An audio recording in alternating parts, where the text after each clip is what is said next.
राधा स्वामी जी। प्रश्न पूछा गया है, अगर बिना हमारी गलती के कोई हमें दुख पहुंचाए तो हमें क्या करना चाहिए? चुप रहें, सहें या सामना करें? कुछ दिन से मुझे आपका प्रवचन सुनने का मौका मिला। ये मेरा सौभाग्य है। परमात्मा के संबंध में इसके पहले मुझे बिल्कुल खिचड़ी जैसा ज्ञान था। इतना सरलता और सद्विचार से समझाने वाला व्यक्ति मुझे पहले कभी नहीं मिला था। अब मुझे विश्वास भी हो गया है कि अगर आपका आशीर्वाद मिल जाए तो परमात्मा को भी ज़रूर जान सकूंगा। इस संबंध में एक छोटी सी बात मुझे खटकी हुई है, प्रकाश डालने की अनुकंपा करें, जो कि मैंने पीछे पूछी कि बिना हमारी गलती के कोई नुकसान पहुंचाए नहीं आए हमें, तो उस समय हमें क्या करना उचित होगा। क्योंकि आपकी जो शिक्षाएं मैंने सुनी उसके अनुसार आप यही समझाते हैं कि संसार में भी वैसे ही रहो जैसा कि आप किसी डेरे या अपने गुरु के पास रहते हो। और संसार में ऐसे मौके कई बार आते हैं, बहुत से लोग हैं जो बिना हमारी गलती के हमारा मजाक उड़ाते हैं या कुछ भी करते हैं, तो ये मौके आते हैं। कृपया हमें समझाने की कृपा करें। तो चलिए इसी विषय के संदर्भ में आज की सत्संग वीडियो आरंभ करते हैं। देखो, पहली तो बात यह है, या तो ज्ञान होता है या नहीं होता। खिचड़ी ज्ञान जैसी कोई चीज़ नहीं होती, वह अज्ञान को ही छिपाने का एक ढंग है। लोग कहते हैं कुछ कुछ हमें आता है, कुछ कुछ आ ही नहीं सकता। या तो पूरा होता है या नहीं होता। अभी कुछ ही दिन पहले एक वृद्ध सज्जन मुझे मिले, कोई 30 साल से नामदानी सज्जन। कहने लगे, बहुत दिन से आना चाहता था, 30 साल तक हिमालय में रहा हूँ, कुछ कुछ जाना और आगे बढ़ने की इच्छा है। मैंने उनसे कहा कि कुछ कुछ क्या जाना, वह मुझे बता दो, क्योंकि मैंने यह कभी सुना ही नहीं है कि परमात्मा को कोई थोड़ा थोड़ा जान सकता है, कि कभी 1 आध इंच जाना, 2 इंच जाना, कि एक शेर जान लिया या नए मापदंड में 1 किलो जान लिया। परमात्मा जाना जाता है तो बस पूरा जाना जाता है, उसके खंड नहीं होते। लेकिन आदमी का अहंकार बड़ा होशियार है। वह ये नहीं मानना चाहता कि मैं अज्ञानी हूँ। वह कहता है कि जी कुछ कुछ, इतनी तो वह कहता है मुझे सुविधा दो। मैंने उनसे कहा, अगर कुछ कुछ जानते हो तो जो जो जाना वह मुझे बता दो, उसको अपन फिर बात ना करें, उसको छोड़ दें, फिर आगे की बात हो। वे आंख बंद करके बैठ गए। थोड़ा सोचा होगा, वह समझ में उन्हें पड़ी होगी बात। ईमानदार आदमी थे। आंख खोलकर कहा कि मुझे क्षमा करें, नहीं, कुछ भी नहीं जाना। ये 30 साल ऐसे ही गए। ज्ञान की यात्रा में पहला कदम यही है कि तुम ठीक से समझ लो कि तुम्हें पता है या नहीं है। अगर पता नहीं है तो इस बात को गहरे उतर जाने दो कि मुझे नहीं है पता। इसी भाव से कि मुझे कुछ पता नहीं है, यात्रा शुरू होती है। अगर तुम्हें थोड़ा भी पता है कि थोड़ा थोड़ा खिचड़ी ज्ञान है, वह ज्ञान नहीं है, वह कचरा है। ज्ञान की खिचड़ी होती ही नहीं, अज्ञान की ही खिचड़ी होती है। खिचड़ी यानी अज्ञान। उसको ज्ञान कहो ही मत, नहीं तो तुम उसको बचा कर रख लोगे। तुम कहोगे है, माना कि खिचड़ी है, मगर है तो ज्ञान है, छांट लेंगे, गेहूं गेहूं अलग कर लेंगे, दाल दाल अलग कर लेंगे। छांटा जा सकता है? नहीं, ज्ञान है ही नहीं वो। ज्ञान और खिचड़ी, ज्ञान के क्षण में तो सारे द्वंद्व, सारी अनेकता, सारे विचार सब समाप्त हो जाते हैं। ना दाल बचती है ना गेहूं। खिचड़ी बनाओगे किसकी? 2 ही नहीं बचते, मिलाओगे किसको? अच्छा हुआ इतना भी समझ में आया कि ये खिचड़ी ज्ञान है, ये भी अच्छा हुआ। चलो कुछ तो हुआ। अब एक कदम और आगे उठाओ कि खिचड़ी ज्ञान नहीं है। नहीं तो खतरा है भैया। मैं तुमसे जो कह रहा हूं ये तुम्हारी खिचड़ी में पड़ेगा और ये भी खराब हो जाएगी, तुम्हारी खिचड़ी जीत जाएगी। सदा ध्यान रखना कि श्रेष्ठ में एक तरह की नाजुकता होती है। अगर पत्थर और फूल को टकरा दोगे तो फूल मर जाएगा, पत्थर नहीं मरेगा। और पत्थर निकृष्ट है और फूल श्रेष्ठ है। श्रेष्ठ में एक नाजुकता होती है, निकृष्ट में नाजुकता नहीं होती, कठोरता होती है। इसलिए अपने पात्र को इस खिचड़ी से खाली कर लो। तुम कहते हो ज्ञान की खिचड़ी, मैं कहता हूं अज्ञान की खिचड़ी।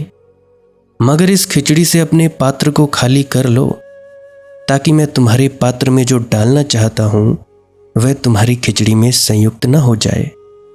नहीं तो वह भी विकृत हो जाएगा, उस पर भी रंग चढ़ जाएगा तुम्हारा, उसको भी तुम अपनी भाषा में ढाल लोगे, अपने विचार के अनुकूल बना लोगे, उसको तुम अपने वस्त्र पहना दोगे और उसका सारा रूप खो जाएगा, सारा सौंदर्य नष्ट हो जाएगा। फिर तुमने पूछा है कि मुझे एक बात अटकी हुई है कि अगर हमारी गलती के बिना कोई हमें नुकसान पहुंचाने आए। मैं कहता हूं कि भाई ऐसा कभी हुआ नहीं। तुम अपवाद नहीं हो सकते।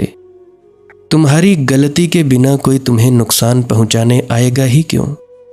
किसको पड़ी है? गलती हो सकती है आज न की हो, कल की हो, परसों की हो, इस जन्म में ना की हो, किसी और जन्म में की हो, मगर गलती की होगी।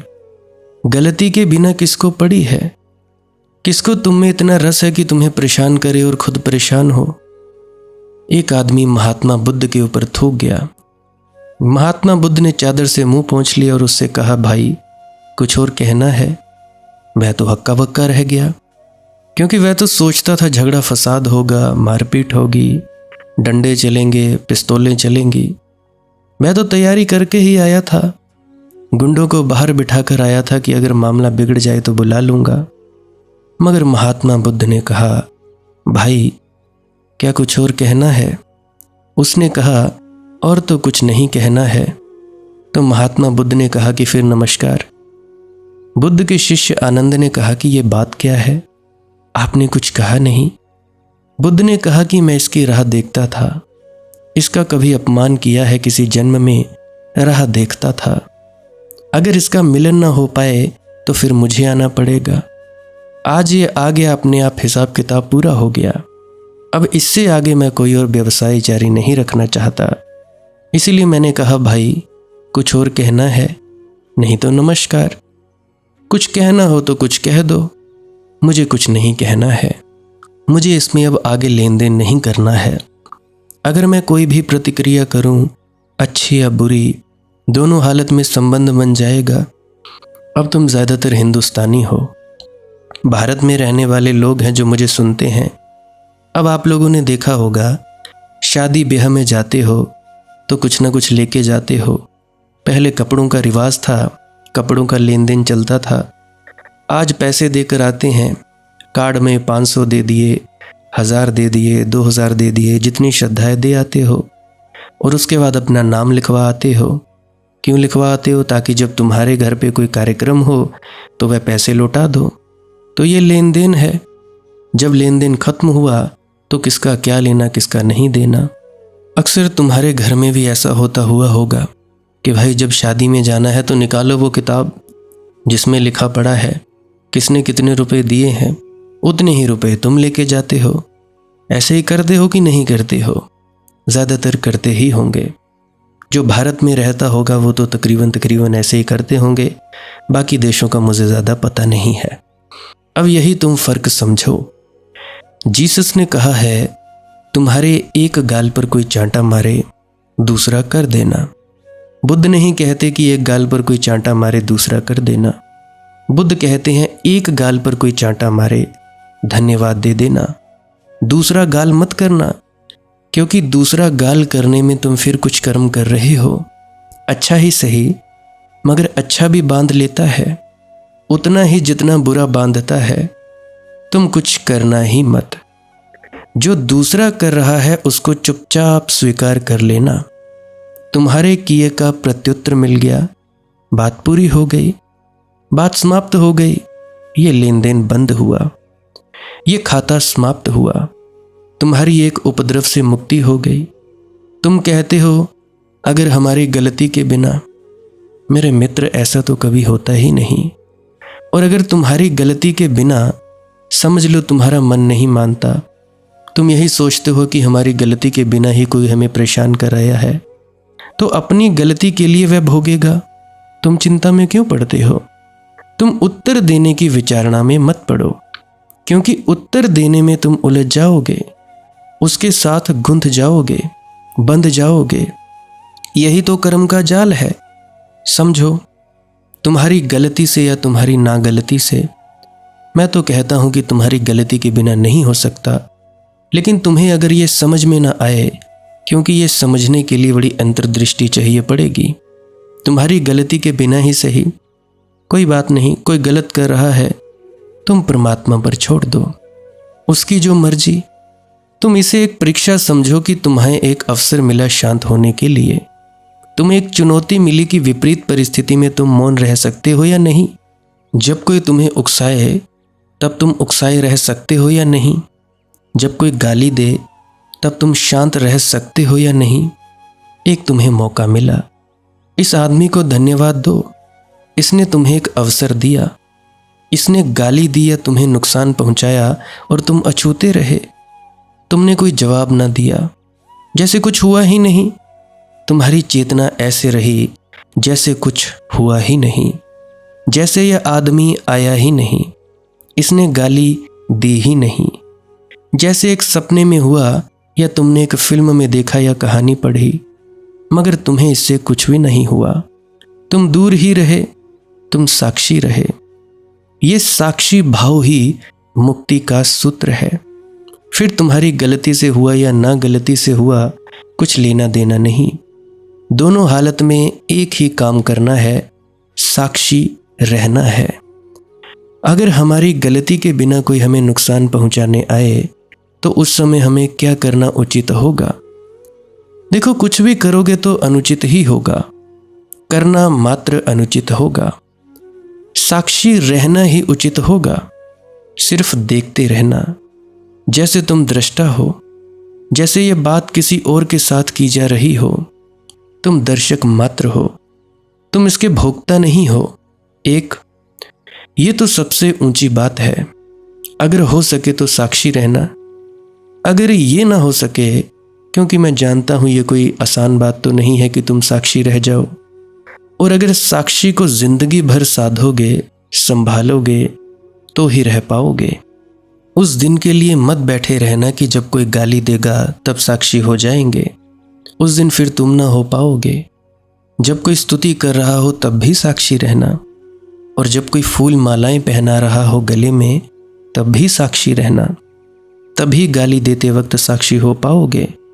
जब खाना खा रहे हो, नहा रहे हो, तब भी साक्षी रहना। साक्षी को रचने देना, पचने देना, साक्षी को भीतर प्रविष्ट होने देना, तो ही किसी दुर्दिन में, किसी दुर्घटना में, किसी ऐसी घड़ी में जहाँ की आदमी एक क्षण में डांवाडोल हो जाता है, भूल जाता है, बच सकेगा। वह तो आखिरी लक्ष्य है। हो सके उसके ऊपर फिर कुछ भी नहीं। अगर ये ना हो सके तो नंबर 2 की बात, नंबर 2 से मुक्त होना है।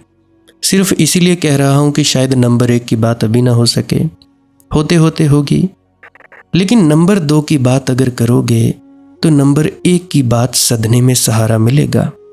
नंबर 2 की बात यह है, पहले से तय मत करो कि क्या करेंगे।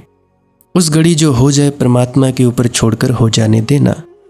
पहले से तय करने में तो बड़ी गड़बड़ होगी, वह तो अहंकार का हिस्सा हो गया। तुम पहले से तय करके बैठे हो कि कोई गाली देगा तो हम ऐसा करेंगे, कोई अगर ईंट रोड़ा मारेगा तो हम पत्थर से जवाब देंगे, या कोई एक गाल पर चाटा मारेगा हम दूसरा गाल कर देंगे। दोनों में तुमने पहले से इंतजाम कर लिया, तुमने पहले से सोच लिया, तुम कर्ता बन गए। तुमने समय ना आने दिया, तुमने समय में सहज स्फुरना ना होने दी। आने दो समय। जब कोई गाली देगा तब सहज स्फुरना से जीना, जो उस क्षण लगे करने जैसा वह कर लेना, और कृत्य को अपना कर्म मत मानना, उसको परमात्मा पर छोड़ देना। यही श्री कृष्ण ने गीता में अर्जुन को बराबर कहा कि फल उस पर छोड़ दे, करता वही है ऐसा जान, तू निमित्त मात्र है। ये नंबर 2 की बात है। लेकिन इससे पहले बात सधने में सहायता मिलेगी। अभी तुम निमित्त बन जाओ, मात्र उपकरण, मशीन बन जाओ। जैसे ये मोबाइल फ़ोन तुम्हारी मशीन है, तुम्हारा उपकरण है।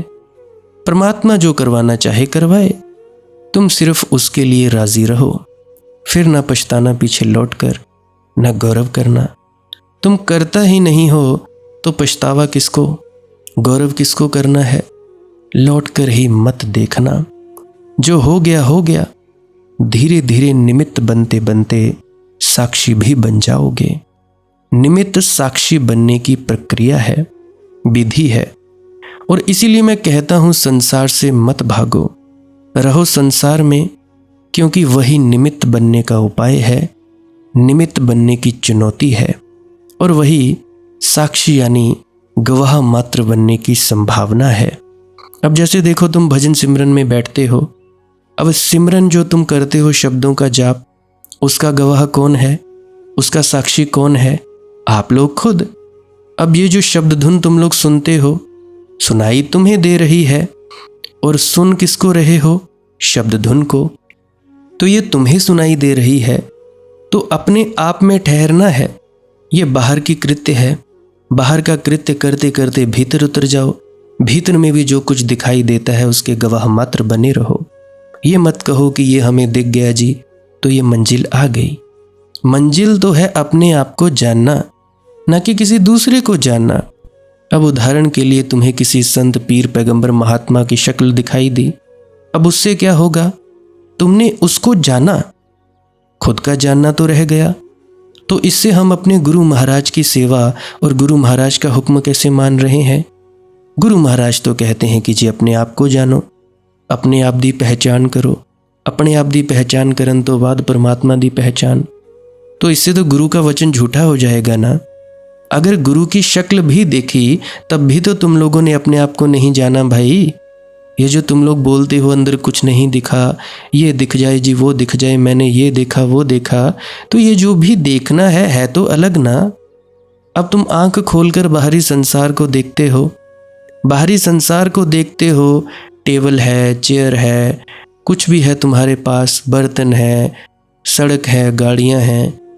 तो गाड़ियों को देखने से तुम्हारी अपने आप की पहचान हो जाएगी। उदाहरण के लिए फर्ज करो कुर्सी को तुमने देखा। अब कुर्सी को देखा, कुर्सी अलग है, तुम अलग हो। अब कुर्सी को देखने से क्या तुम कुर्सी हो गए? बिल्कुल नहीं हुए।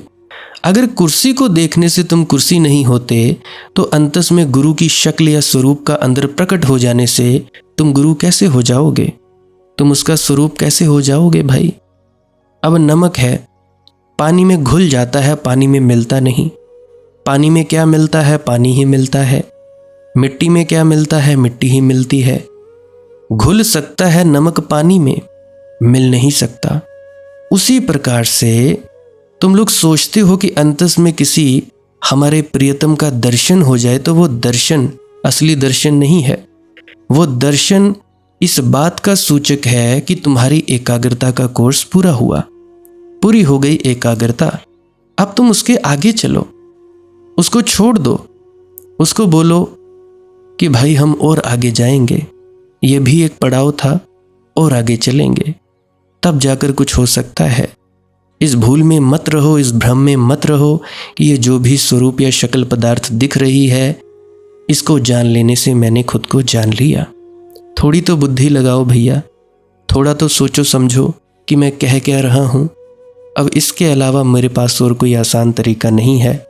अगर किसी का पास हो तो भैया उससे ज़रूर समझ लेना, मेरे पास तो इतना ही है। तो मैं बार बार कहता हूँ, खुद को जानना है, ना कि दूसरे को। हाँ, यह स्वरूप आनंद देता है। जो भी अपने इष्ट का स्वरूप दिखाई देता है, अपने गुरु का स्वरूप दिखाई देता है, ये आनंद बड़ा देता है, क्योंकि और कोई विचार ही नहीं होते। एक ही विचार होता है, वो है गुरु का, उसके अलावा कोई विचार नहीं। परंतु ये भी कुछ ना कुछ खटका है। कुछ ना कुछ अधूरापन है। बेशक चाहे हमारे गुरु की शक्ल है, सूरत है, अब इसके आगे चलो, इस सूरत को भी छोड़ दो और आगे जाओ। और थोड़ा सा आगे जाओगे तो पता चल जाएगा कि हम कौन हैं। अपने आपे का पता चलेगा, अपने होने का पता चलेगा। एक बार पहचान लिया कि हम कौन हैं, सब द्वंद्व मिट जाते हैं, सब प्रश्न उठ जाते हैं, गिर जाते हैं। फिर तुम्हें पता लगता है कि हम हैं कौन। और जब हमें पता लग गया कि भैया हम हैं कौन, फिर उसके अगली यात्रा शुरू होती है। उसके अगली यात्रा आत्मा से परमात्मा की यात्रा। इतनी आसान बात ये जितने भी तुम्हारे तथाकथित साधु संत सन्यासी हैं इतना मुश्किल कर बैठे हैं। मुझे नहीं समझ आता कि ये इतना मुश्किल क्यों है। बाकी उनकी मर्जी है। किसी को पैसे का लोभ है, किसी को अपनी इज्जत बढ़ानी है, किसी को अपना कुछ दिखाना है। बाहर तो पाखंड करते हैं, अंतस में देखो तो अंतस में वही कूड़ा कचरा मिलेगा। तुमसे ज़्यादा कामी और क्रोधी होते हैं ये तुम्हारे संत और महात्मा। तथाकथित तुम्हारे संत और महात्मा, तुमसे भी ज़्यादा इनकी बदतर हालत है। बुरा मत मानना, मैं ये कह रहा हूँ, परंतु ये बात सच भी है। सच हमेशा कड़वा ही होता है। मुझे कौन सुनेगा? कड़वे लोग जिनको कड़वी चीज़ पसंद है, सच्चाई पसंद है, क्योंकि सच्चाई फैलती धीरे धीरे है, परंतु फैल ही जाती है और फैलनी ही चाहिए। एक ना एक दिन सच्चाई सामने आ ही जाती है। अगला प्रश्न पूछा गया एक मित्र द्वारा। प्रश्न पूछा गया है कि आप कहते हैं कि जो नाचता गाता जाता है वही परमात्मा के मंदिर में प्रवेश पाता है, लेकिन भक्त संत तो दर्द और आंसुओं का अर्ध लेकर वहां जाने की सलाह देते हैं। ये विरोधाभास स्पष्ट करने की अनुकंपा करें। मेरे मित्र, दर्द का भी एक गीत है और आंसुओं का भी एक नृत्य है। सच तो ये है, जैसा गीत दर्द से उठता है वैसा गीत और किसी स्रोत से नहीं उठता, और जैसा नृत्य आंसुओं का होता है उतना जीवंत नृत्य किसी और ऊर्जा का नहीं होता। इसीलिए विरोधाभास नहीं है।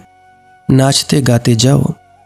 नाचने गाने में सब आ गया, दर्द भी आ गया, रोना भी आ गया, आंसू भी आ गए।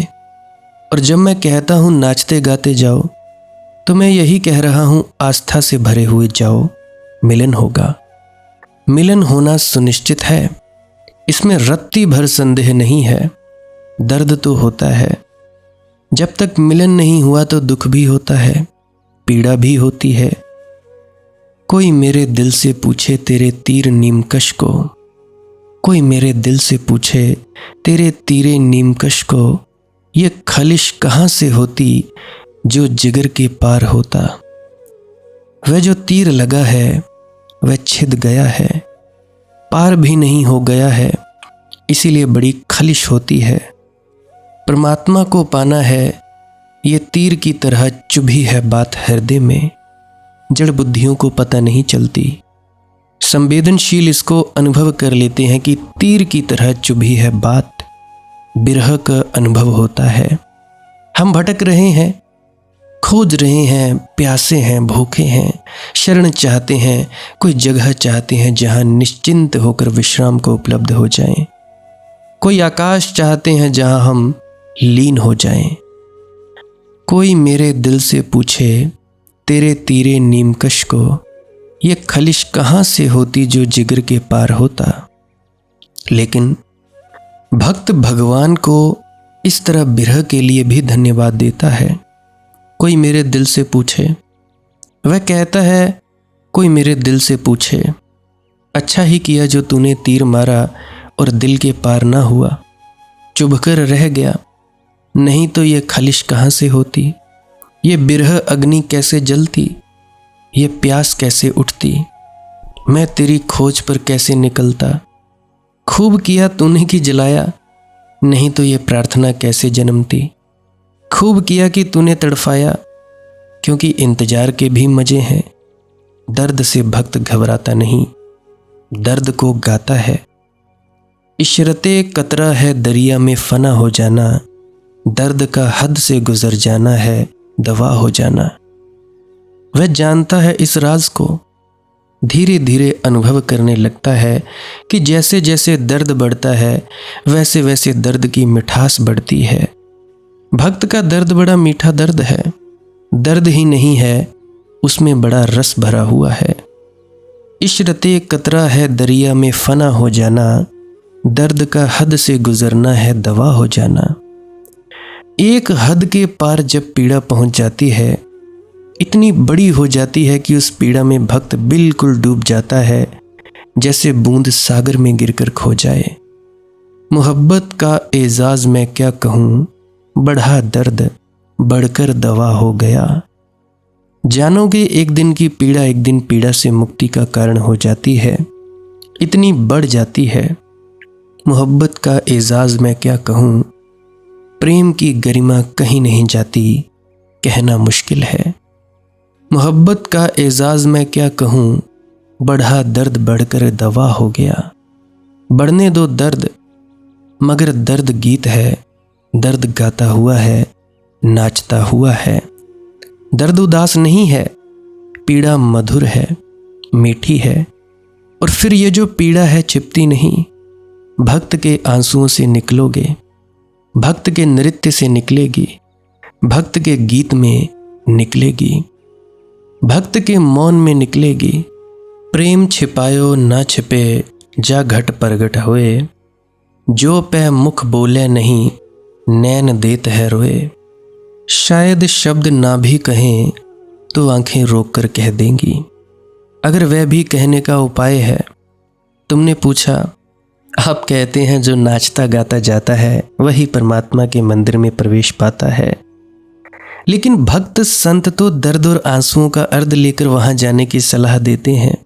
एक ही बात है भैया, मैंने सीधी सीधी तुमसे आंसुओं और दर्द की बात नहीं कही, क्योंकि उसमें भ्रांति हो जाने की संभावना है, और भ्रांति हुई है संतों के वचनों से। लोग समझने लगे कि परमात्मा की तरफ जाने का मतलब बड़े उदास होकर जाना, मुर्दा होकर जाना, लाश की तरह जाना। अरे भैया, मैंने बहुत से लोग देखे हैं इतने ज्यादा सीरियस, इतने ज्यादा गमगीन, कोई फर्क नहीं, इससे नहीं पहुंचोगे। रोने रोने में फर्क है भैया, दर्द दर्द में भेद है। एक तो रोना है जो दुख से निकलता है, विषाद से निकलता है, और एक है रोना जो आह्लाद से भी निकलता है। लेकिन तुमने एक ही रोना जाना है, दुख का। कोई मर गया है तब तुम रोए हो, घर में बच्चा पैदा हुआ क्या तब तुम रोए हो? अगर तुम घर में बच्चा पैदा हुआ तब रोए हो तो तुम मेरी बात समझ सकोगे। और जो घर में बच्चा पैदा होता है तब रोता है, उसे वह दूसरी कला भी आ जाती है कि कोई मरे तो वह हंस भी सकता है। मृत्यु यहाँ हंसने की बात है, क्योंकि मरता कोई कभी नहीं। मैं अनुभव हूँ, मैं उसका साक्षी हूँ। मृत्यु से ज़्यादा झूठी कोई बात नहीं। जन्म यहाँ रोने की बात है, फिर जीवन उतरा, फिर सुबह हुई, लेकिन रोने में आह्लाद है, उत्सव है। तुम कभी आनंद के आंसू रोए हो? तो फिर मेरी बात तुम लोगों को समझ में आ जाएगी। तुम्हारा प्रेमी तुम्हें मिला है और आंखें झरझर रो उठी, जैसे सावन में बादल बरसे हों। अगर वैज्ञानिक के पास दुख के आंसू और सुख के आंसू ले जाओगे तो उसके रासायनिक विश्लेषण में तो एक ही तरह के होंगे, कुछ भेद ना पड़ेगा। दोनों में नमक होगा और बराबर मात्रा में होगा, और दोनों में पानी होगा और बराबर मात्रा में होगा, और सब दूसरे तत्व भी बराबर मात्रा में होंगे। वैज्ञानिक भेद न बता सकेगा कि कौन सा आंसू सुख में गिरा और कौन सा आंसू दुख में गिरा। यही तो बात है समझने की कि कुछ ऐसा भी है जिसको विज्ञान नहीं तौल पाता, कुछ ऐसा भी है जो विज्ञान के तराजू के पार है, कुछ ऐसा भी है जो विज्ञान के विश्लेषण की पकड़ में नहीं आता। और तुम अनुभव से जानते हो कि कभी तुम प्रेम में भी रोए हो, कभी तुम क्रोध में भी रोए हो, और कभी तुम आनंद में भी रोए हो, और कभी तुम दुख में भी रोए हो। और दोनों तरह के रोने में भेद है। एक में गीत होता है, एक में सिर्फ हताशा होती है। एक नाचता हुआ होता है, एक में पक्षघात होता है, जैसे पैरालिसिस लग गई। मेरा जोर गाने पर है, क्योंकि मैं जानता हूँ नाचने गाने में दुख अपने से आ जाएगा, मगर वह नाचता गाता हुआ होगा, मरघट का नहीं होगा, मंदिर का होगा। और आंसू भी अपने आप सम्मिलित हो जाएंगे, मगर वे आंसू गीत की ही तरन्नुम होंगे, गीत की ही लयबद्धता होंगे, गीत का ही छंद होंगे। वे गीत को ही ताल देंगे, गीत के विपरीत नहीं होंगे। इसलिए मैंने तुमसे नहीं कहा कि रोते हुए जाओ, क्योंकि मैं जानता हूं रोना तुम्हें पता है एक तरह का, और तुम उसी को न समझ लो। उसी को बहुत लोग समझकर बैठ गए हैं। जाओ मंदिरों मस्जिदों में बैठे लोगों को देखो, बैठे हैं उदास, जड़, लाश की तरह। सब सूख गया है, मरुस्थल हो गया है। नहीं, ये जीवन जीने का सही ढंग नहीं, ये तो आत्महत्या है, धीमी धीमी आत्महत्या है। मैं आत्महत्या का विरोधी हूं। अगला प्रश्न पूछा गया है, भाई मैं आपसे बहुत दूर दूर जाना चाहता हूं, मुझे अब तुम्हारे सत्संग नहीं सुनने, परंतु बहुत बार मैंने ऐसे देखा कि सुने बिना रहा नहीं जाता। लगता है कि पास रहा तो आप मिटाकर रहेंगे। जैसे जैसे मैं सुनता जा रहा हूं, मैं मिटता जा रहा हूं। मेरे मित्र, अब बहुत देर हो गई, अब तो समय बीत गया भाग जाने का। मैंने सुना है एक महिला अपने जन्मदिन पर गीत गा रही थी। जन्मदिन था तो रात देर तक गाती रही, बीणा बादनी बरदे, बीणा बादिनी बरदे। लाला टिल्लू राम उसके पड़ोस में रहता था। उसके सुनने के बर्दाश्त के बाहर हो गया। उसने जाकर दरवाजा खटखटाया और कहा, देवी गाने से कुछ ना होगा, जाओ जाकर अखबार में विज्ञापन दे दो। नाराज था बहुत कि यह क्या बकवास लगा रखी है, वर दे वर दे। मगर उस महिला ने सुना ही नहीं। वह अपनी मस्ती में थी। वह गाती रही, गाती रही। 2 बज गए। टिल्लू भैया करवट बदलता है, मगर नींद नहीं आती। आखिर वह फिर गया। अब की बार बहुत दूर से दरवाज़ा खटखटाया और कहा कि दरवाज़ा खोलो। अगर एक बार और कहा बीणा बादनी बरदे तो मैं पागल हो जाऊंगा। कोई उठा बिस्तर से, किसी ने दरवाज़ा खोला। वह महिला खड़ी थी, उसकी आंखें नींद से भरी हुई। उसने कहा, क्या कह रहे हैं आप? टिल्लू भैया ने कहा, अगर एक बार और कहा कि वीणा बादनी बरदे तो मैं पागल हो जाऊंगा। उस महिला ने कहा, बहुत देर हो गई, मुझे तो गाना बंद किए घंटा भर हो चुका। यही मैं तुमसे कहता हूं, बहुत देर हो गई। पागल तो तुम अब हो ही चुके, अब भागकर जाओगे कहाँ? अब भागने को कोई जगह ना बची। प्रेम जगह छोड़ता ही नहीं। प्रेम के लिए स्थान का अर्थ ही नहीं होता। अब तुम जहां जाओगे मैं पीछा करूंगा। अब कोई उपाय नहीं है। टेक्नोलॉजी की दुनिया में भैया मैं पीछा तो करूंगा। फ़ोन तोड़ दोगे दूसरे फ़ोन में। यूट्यूब पे मैंने चैनल तो डिलीट किया नहीं। अब तुम जहां जाओगे मुझे अपने से पहले पहुंचा हुआ पाओगे।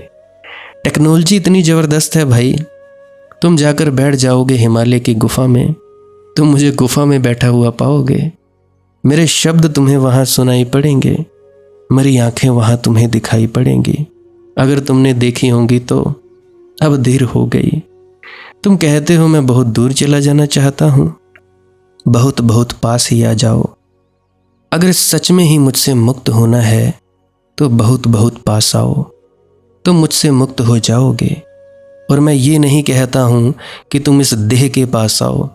मैं जहाँ बैठा हूँ, मैं भीतर वहीं उस परम तत्व में बैठा हूँ, उसके पास आने को कह रहा हूँ।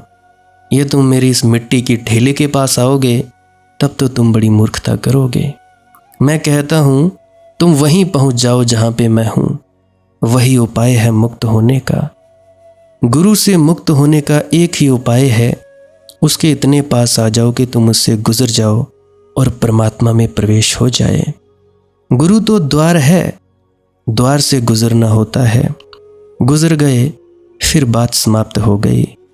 दूर दूर जाकर तो और याद आएगी। दूरी से याद बढ़ती है, घटती नहीं। दूरी कब याद को मिटा पाई है? दूरी ने सदा याद को बढ़ाया है। वैसे तुम कह ठीक ही रहे हो कि लगता है इनकार नहीं कर सकता। वही मेरा काम है, तुम हो सकते हो। क्या पसंद है तुम्हें, भय या अभय? लय दोनों में है, किंतु मैं तो इन दोनों प्रलय सोच रहा हूं। सो भी छंद में, स्वर में, सुगंध में प्रलय। वही तो गुरु के पास आने का अर्थ है कि पास रहा तो आप मिटा कर रहेंगे। उससे मैं यहां, वही मेरा धंधा है। तुम्हें निपटाऊं, तुम्हें मिटाऊं तो ही है, सब नष्ट हो जाएगा। तुमने अब तक जैसा अपने को जाना है नहीं बचेगा। तुमने जो अब तक अपने को पहचाना है वह नहीं बचेगा। तुम्हारा सारा तादात्म्य, तुम्हारा नाम पता ठिकाना सब खो जाएगा। लेकिन तभी तुम्हें पहली दफे अपना असली पता चलेगा, अपना असली ठिकाना याद आएगा। तुम अभी सराय को घर समझ बैठे हो। मैं तुम्हें तुम्हारा घर देना चाहता हूं, लेकिन तुम्हारी सराय तो छिनेगी। तुम अभी नकली सिक्कों का ढेर लगाए हुए हो, संपदा समझ रहे हो। मैं तुम्हें असली संपदा देना चाहता हूं, लेकिन तुम्हें कंकड़ पत्थर तो छोड़ने ही होंगे। तभी तुम्हारी झोली में जगह होगी कि हीरे जवाहरात भर सको। तो डर लगता है, ये मैं समझता हूं। और जितने करीब आओगे उतना डर बढ़ेगा। जितना प्रेम बढ़ेगा उतना डर बढ़ेगा, क्योंकि प्रेम का अर्थ ही होता है अंतिम घड़ी में प्रेम मृत्यु हो जाता है, मगर मृत्यु के बाद ही पुनर्जीवन है।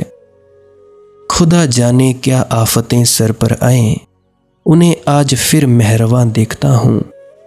जैसे जैसे परमात्मा की कृपा तुम पर होगी वैसे वैसे घबराहट बढ़ेगी। खुदा जाने क्या आफतें सर पर आए, उन्हें आज फिर मेहरबा हूं। आदमी डरता है प्रेम से, सदा से डरता रहा है। इसीलिए तो पृथ्वी प्रेम शून्य हो गई है। इसीलिए तो गुरु और शिष्य खो गए हैं। नाम ही रह गए हैं, शब्द ही रह गए हैं। गुरुओं की जगह अध्यापक बचे हैं, शिष्यों की जगह विद्यार्थी। विद्यार्थी और अध्यापक में कोई मृत्यु नहीं घटती, कोई प्रेम नहीं घटता। लेन देन की बात है। विद्यार्थी गुरु से कुछ खरीद लेता है, गुरु को कुछ दे देता है, बात खत्म हुई। प्राणों का आदान प्रदान नहीं हो पाता। ए दिल ना छेड़ किस्से फुसदी इश्क का, उलझा ना हमें वज़्म को इस खारजार में। लोग डरने लगे हैं। लोग समझते हैं कि यह कांटा है प्रेम, कांटों की झाड़ी है, इसमें उलझ गए तो निकल ना पाएंगे। यही चीज़ मैं आज से 3-4 दिन पहले मैं एक सीरीज़ देख रहा था, green lantern, the green lantern. उसमें एक AI मॉडल होती है, उसमें कुछ ज़िंदगी डाल देते हैं, ज़िंदगी का कुछ अंश लेते हैं, उसमें डाल देते हैं आर्टिफिशियल इंटेलिजेंस। उसमें भी प्रेम की संभावना आ जाती है, प्रेम करने लगती है, प्रेम होता भी है उसको, और फिर उसका दिल टूट जाता है। दिल टूटता तो नहीं है, परंतु उसका जो प्रेमी होता है, अब वैसे भी उल्टी सीधी हरकतें होती हैं, कभी कुछ होता है तो कभी कुछ होता है। उसमें भी ऐसे ही कुछ घटित हुआ। तो वही AI जिसमें इमोशनल, जिसमें महसूस करने की क्षमता आ गई थी प्रेम को, उसने सभी अपने महसूस करने वाली क्षमता बंद कर दी। अब जब उसने बंद की तो वो चाहती थी कि भैया ऐसी पृथ्वी, ऐसा मैं ब्रह्मांड बनाऊं जिस ब्रह्मांड में कोई भी महसूस करने वाला जीव ना हो, कोई भी उसमें जिंदा चीज़ ना हो। हालांकि जो दुनिया हो उसमें हेर फेर करके वह चाहती थी कि बस सब कुछ हो, आर्टिफिशियल इंटेलिजेंस हो, परंतु उसमें कोई ज़िंदगी ना हो, ऐसे कह रही थी वो। तो धीरे धीरे जो भी कुछ होता है उसमें फिर से उसको याद आई कि भाई नहीं, ये सब गलत है। तो ऐसे ही हम लोग करते हैं। हम लोग ये कहते हैं कि भाई हम भाग जाएं, लोग बचकर निकलते हैं, बचकर चलते हैं। साधारण प्रेम भी बहुत उलझा लेता है, तो असाधारण प्रेम का तो कहना ही क्या। जब तुम्हारे मन में ये भाव उठा है कि अब भाग जाऊं, उसका मतलब ही ये है कि अब भागने का समय निकल गया। ये भाव ही तब उठता है जब समय निकल जाता है। ये समझ ही तब आती है जब उपाय नहीं रह जाता। जब खतरा इतना हो जाता है तभी तो ये ख्याल आता है कि अब भाग जाऊं, लेकिन तब भागकर जाओगे कहाँ? प्रेम समय और स्थान की दूरी नहीं जानता। प्रेम में समय और स्थान दोनों मिट जाते हैं। प्रेम की निकटता शारीरिक निकटता नहीं है। अगर शारीरिक निकटता ही होती तो तुम दूर जा सकते हो, मगर प्रेम की निकटता तो आत्मिक निकटता है। इसीलिए कैसे दूर हो जाओगे? ना तो पास बैठने से कोई पास बैठता है, ना दूर जाने से कोई दूर जाता है। प्रेम की निकटता आत्मीय संबंध है। तुम्हारे मन में भय उठा, स्वाभाविक, तुम भाग भी जाओ। तुम कसम भी खा लो कि मेरी याद न करोगे। तुम कसम भी खा लो कि अब यहीं लौट कर न आएंगे इस चैनल पर, मगर ये कस्में काम न आएंगी। ये कस्में टूट जाएंगी और तुम न आए मुझे सुनने इस YouTube चैनल पर। कोई हर्जा नहीं, मैंने तो भैया कोई कसम नहीं खाई। मैं तो आ ही सकता हूँ तुम्हारे दिमाग में। इस इंतहाई तर्के मोहब्बत के बावजूद हमने लिया है नाम तुम्हारा कभी कभी।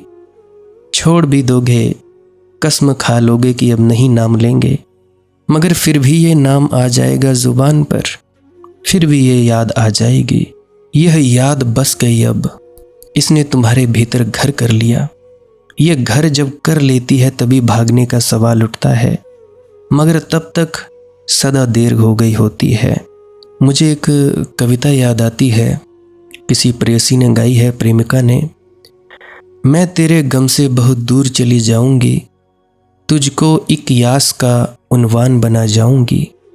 नूर में डूबी हुई चांदनी रातों की कसम, शबनमी भीगी हुई सावनी रातों की कसम, बर्फ सी सहमी हुई सुरमई रातों की कसम, जगमगाते हुए तारों की बारातों की कसम। मैं तेरे गम से बहुत दूर चली जाऊंगी, तुझको एक यास का उन्वान बना जाऊंगी। मैं तेरे गम से बहुत दूर चली जाऊंगी। लेकिन प्रेमिका शायद दूर जा भी सके, क्योंकि वे दांते शरीर के हैं। यद्यपि प्रेमिका भी दूर नहीं जा पाती, प्रेमी भी दूर नहीं जा पाते। प्रेमी कितने ही दूर हो जाएं, उनके हृदय पास ही धड़कते रहते हैं।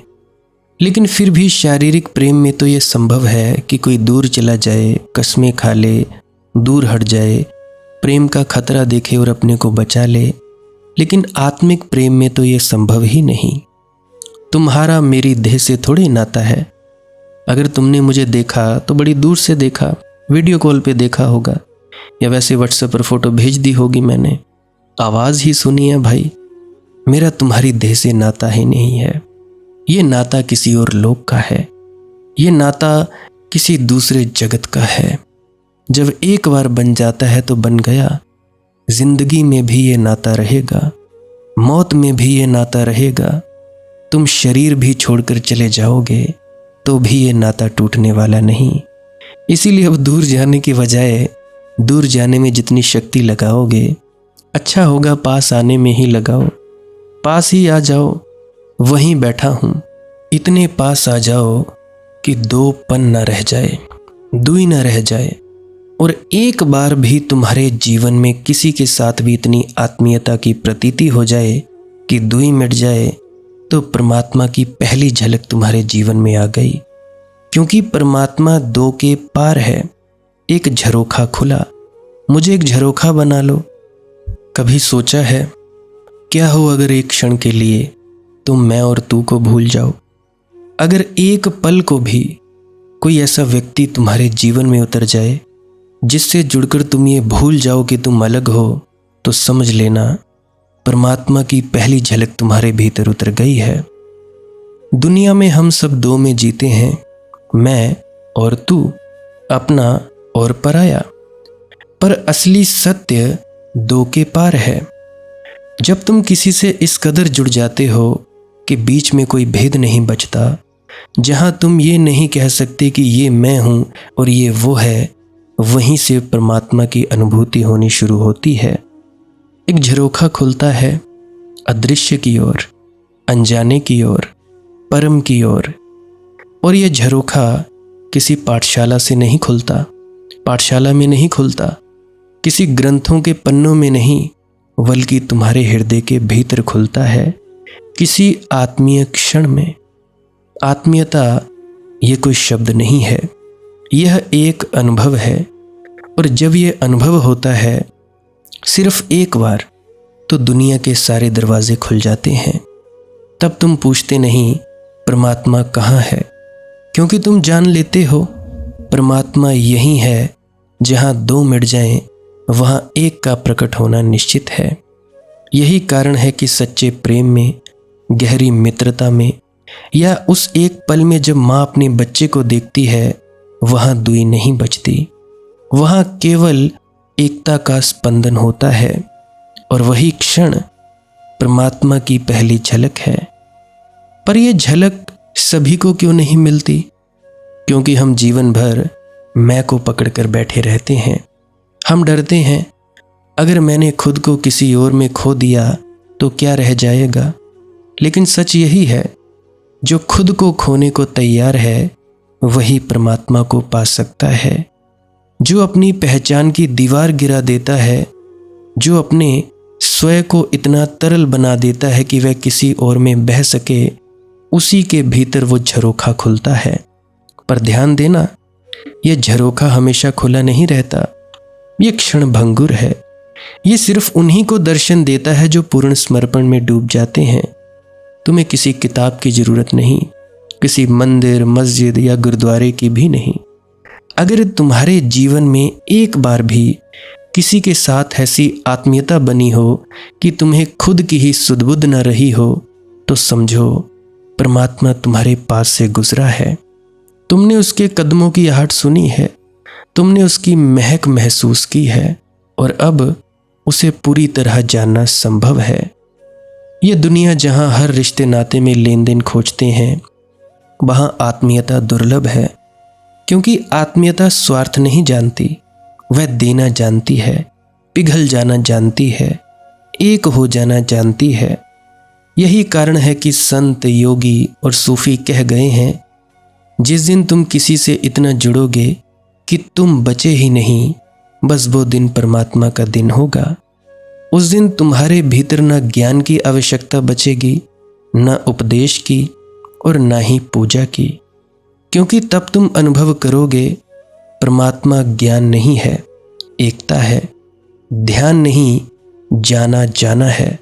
और पूजा नहीं, प्रीति है। तो अपने जीवन में उस एक पल को पहचानो जहां तुम खुद को किसी में भूल गए थे। उसे खोने मत देना, क्योंकि वो क्षण परमात्मा की पहली दस्तक था। अब आगे तुम्हें तय करना है, क्या तुम उस द्वार को पूरा खोलोगे या फिर से अपने अहम की कुंडी लगा लोगे। जहां दुई मिट जाए, वहीं से परमात्मा झांकने लगता है। क्या तुम उसे देख पाओगे? अगर आपने भी कभी ऐसा अनुभव किया है जहां मैं और तू एक हो गए हों, तो आप जी कमेंट में लिख सकते हैं, क्योंकि शायद उसी अनुभव में तुम्हारा झरोखा छिपा है। आज के लिए बस इतना ही। अगर किसी का कोई दुख तकलीफ है, परेशानी है, पीड़ा है, तो आप जी कमेंट सेक्शन में लिख सकते हैं। बाकी प्रार्थना करना हमारा फ़र्ज़ है। आगे मालिक की मौज है, मालिक की मर्जी है। अगर आप लोगों की शब्द धुन नहीं शुरू हुई है, भजन सिमरन क्या है पूरी तरह से पता नहीं है, तो अभी मैं क्लिप लगाने वाला हूँ। आप उसमें जानेंगे कि भजन सिमरन क्या है और धुन कैसे चालू हो सकती है। हो सकता है हम लोग कभी कभी गलत भी कर रहे हों, तो फिर से आप सुनने की कृपा करें। श्वास क्रिया के बारे में भी बताया गया है, कुछ ना करने के बारे में भी बताया गया है। मेरी विनम्र प्रार्थना है आप लोगों के सामने, इस क्लिप को भी ज़रूर सुने, बार बार सुने। अगर एक बार आप लोगों को मेरी वीडियो समझ में नहीं आती, तो आप जी बार बार सुनने की कृपालता किया करें।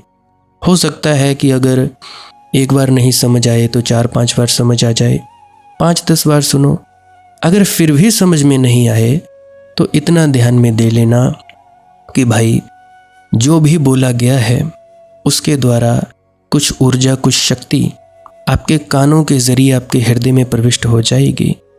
और जब आपके हृदय में प्रविष्ट हो जाएगी वो शक्ति, तब क्या होगा? आपको भजन सिमरन में तरक्की करने में मदद मिलेगी। बाकी आपकी मौज है, आपकी चाहत है, जैसा भी आपको अच्छा लगे, ठीक लगे, आप जी खुशी खुशी से कर सकते हैं। भजन सिमरन क्या है? भजन और सिमरन दो अंग हैं। सिमरन है कुछ शब्दों का जाप करना जो आपको आपके सद्गुरु द्वारा बताए जाते हैं। कोई भी जाप हो सकता है, कोई भी शब्द हो सकते हैं। करना क्या है? किसी कमरे में बैठ जाइए, या रात को बैठ सकते हैं, सुबह बैठ सकते हैं, या जब भी आपको फुर्सत के लम्हे मिले बैठ सकते हैं। तो जब बैठें तो शरीर को बिना हिलाए डुलाए बैठना है। जो बैठ नहीं सकता तो वो लेट जाए, जो चौकड़ी नहीं मार सकता वो टांगे सीधी कर ले। कोशिश ये रहनी चाहिए कि ज़्यादा से ज़्यादा वक्त शरीर को बिना हिलाए डुलाए बैठा जाए। उसके बाद अपने शब्दों का जाप शुरू कर दें। आंख बंद रखें। आंखों पर ज़्यादा जोर नहीं लगाना है, कोई कष्ट नहीं देना है, नहीं तो सर में दर्द होगा और फिर आप लोगों को परेशानी हो सकती है। तो आपने क्या करना है? चुपचाप शांत होकर बैठे रहना है, शब्दों का जाप शुरू कर देना है। जितनी देर भी आप करना चाहो, आधा घंटा, पौना घंटा, 10 मिनट, 15 मिनट, या जितने भी आपको आपके सद्गुरु द्वारा दिया गया निर्देश है, जितना निर्देश है उसका पालन कीजिए। और उसके बाद दूसरा स्टेप करना बड़ा ही ज़्यादा ज़रूरी है। वो क्या है? वो उसी अवस्था में बैठे रहें या आसन भी बदल सकते हैं। ये जो शब्दों का जाप होता है ये एकाग्रता के लिए होता है, ताकि मन की एकाग्रता आ जाए। और जब मन की एकाग्रता आ जाए फिर दूसरा कदम क्या है? धुन सुनने के लिए बैठना। चुपचाप बैठे रहें, आंख बंद है, शब्दों का जाप बंद कर देना है। और अगर कोई भी आपके गुरु महाराज है, उनको आप स्मरण कर रहे थे, याद कर रहे थे, आंखों के सामने शक्ल ला रहे थे, तो उसको लाना बंद कर दीजिए। शब्द धुन सुन रही है तो सुनते रहिए। आंख बंद करके अंधेरे में ही टिके रहें।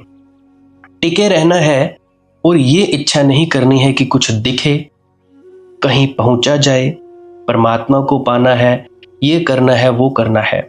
याद रखें, ना कुछ समझना है, ना कुछ देखना है। ऐसे ही अज्ञानी होकर इसी अंधेरे में पड़े रहें। इसी अंधेरे में पड़े रहना है बस। उसके बाद जो होगा सो होगा। और अगर कोई अनुभव हो भी गया तो इससे ये नहीं कि अगली बार फिर से कामना करनी है कि ये वैसे ही हो। कामना ही सबसे बड़ी अड़चन है, इच्छा ही सबसे बड़ी अड़चन है, किसी चीज की तृष्णा करना ही सबसे बड़ी अड़चन है, मांग ही वासना है।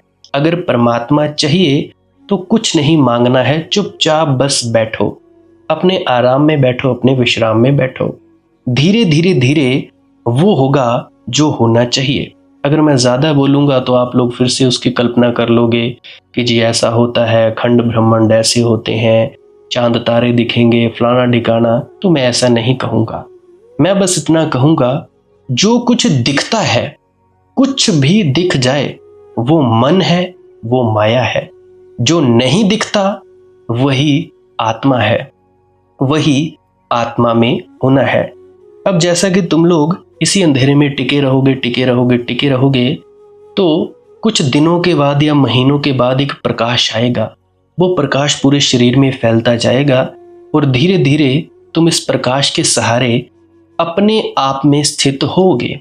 अब देखो, इस प्रकाश को देखने वाले भी तुम हो और इस शब्द धुन को सुनने वाले भी तुम हो। अब जो ये शब्द धुन को सुनता है और प्रकाश को देखता है, ये तुम हो। तो अपने आप में स्थित होना है, अपने आप को जानना ही सच्चा आत्मज्ञान है। खुद को जानना, खुद को जान लिया, मालिक को फिर जान जाओगे। तो इतनी सी प्रक्रिया है। और आगे आप श्वास क्रिया भी कर सकते हो। ये मुझे बताई गई थी विजय शर्मा जी द्वारा। वो एक उच्च कोटि के संत हैं, तो उन्होंने मुझे बताई। अब मेरा फर्ज बनता है कि आप सभी को बताऊं। वैसे तो मैं रोज रोज बताता हूं, फिर भी आज फिर से बता रहा हूं। श्वास क्रिया क्या है? नाक से सांस लेना है, मुंह से छोड़ना है। लंबा सांस लेना है नाक से और मुंह से छोड़ देना है। 15 मिनट करें, 20 मिनट करें, आधा पौना घंटा, जितनी देर भी आप कर सकते हो करें। करने के बाद करना कुछ नहीं है, चुपचाप आंख बंद करके बैठ जाना है। लेट सकते हो तो लेट सकते हैं, वो आपकी अपनी इच्छा है। नींद आ जाए तो सो जाना है, उस शरीर को कष्ट नहीं देना है। अगर सर घूमने देना है, अगर आपका शरीर कांपे तो कांपने देना है। उसकी आपने दिक्कत, परेशानी और चिंता नहीं लेनी है, ये सब होता ही है। और मरने से डर लगे तब भी नहीं डरना है, ये होता ही है। क्या कहा मैंने? 15 से 20 मिनट कर सकते हैं, उसके बाद चुपचाप बैठें और अपने भीतर अपने आप उतर जाओगे। ठीक है जी। प्रेग्नेंट लेडीज़ बिल्कुल ना करें, जिनको दिल की बीमारी है या गोलियां वगैरह खाते हैं वो भी बिल्कुल ना करें, और बाकी सब कर सकते हैं। जिनको नींद नहीं आती वो अवश्य करें, और जिनको थोड़ा डिप्रेशन रहता है वो भी अवश्य करें, और जिनके बच्चे थोड़े पढ़ाई में कमज़ोर हैं वो भी ज़रूर करें। बाकी आपकी मौज है, करना हो करिए, नहीं तो आपकी अपनी अपनी इच्छा है। और ध्यान दें, जब सिमरन करें तो उसके बाद सीधा भजन पे बैठें, और जब यह श्वास क्रिया करें तो इसके बाद सीधा भजन के लिए बैठें। अलग अलग प्रक्रियाएं हैं, एकाग्रता के लिए है श्वास क्रिया और एकाग्रता के लिए ही है भजन सिमरन। सिमरन भी एकाग्रता के लिए और श्वास क्रिया भी एकाग्रता के लिए। ठीक है, मिक्स नहीं करना है, अलग अलग करिए। अगर श्वास क्रिया करी तो उसके बाद सीधा धुन सुनने पर बैठें। अगर सिमरन के शब्दों का जाप किया उसके बाद फिर से धुन सुनने पर बैठें। बाकी आपकी अपनी मौज है, जो आपको रुचे वो कर सकते हो। अगर धुन सुनने लगे तो धुन सुनने पर ही डायरेक्ट बैठा जाए, परंतु श्वास क्रिया मत छोड़ना, क्योंकि श्वास क्रिया करने से शारीरिक, मानसिक और आध्यात्मिक लाभ मिलता है। तो बाकी आप कीजिए, आपकी मौज है। और कोई प्रश्न है तो कमेंट सेक्शन में पूछ सकते हैं, या इंस्टाग्राम, टेलीग्राम, फेसबुक पे सर्च करें मालिक की मौज सत्संग, तो वहाँ पे पूछ सकते हैं। प्रश्न पूछने से पहले एक विनती, आप लोग पुरानी सत्संग वीडियोस को अवश्य सुनिए। क्या पता आपके प्रश्नों के जवाब मिल जाएं और आप अपने भीतर ध्यान में उतर जाएं। बाकी आपकी अपनी मौज है। लाइक कर सकते हैं इस वीडियो को अगर आपको कुछ सीखने को मिला है, और कमेंट सेक्शन में राधा स्वामी ज़रूर लिखें। सब्सक्राइब कर सकते हैं इस चैनल को अगर रोज़ रोज़ नए नए सत्संग सुनना चाहते हैं। और बाकी आप सत्संग लगा के छोड़ दीजिए, और बस छोड़ दीजिए। सुनते सुनते आप ध्यान में प्रवेश करेंगे या तो आप जी सो जाएंगे, तो आपकी मौज है। बाकी आप लोग अगर शेयर करना चाहो अपने मित्रों तक तो कर सकते हैं, नहीं तो मालिक की मौज है, कोई चक्कर नहीं है। आप मुझे इतने अंत तक सुनते हो, इतने अंत तक सुनने के लिए आपका बहुत बहुत शुक्रिया, बहुत बहुत धन्यवाद, और मुबारक हो आप लोगों ने जो आनंद प्राप्त किया। अब मैं अपने गुरु महाराज को प्रणाम करता हूँ, आप सभी के भीतर बैठे परमात्मा को भी प्रणाम करता हूँ। मेरा प्रणाम स्वीकार करें। राधा स्वामी जी।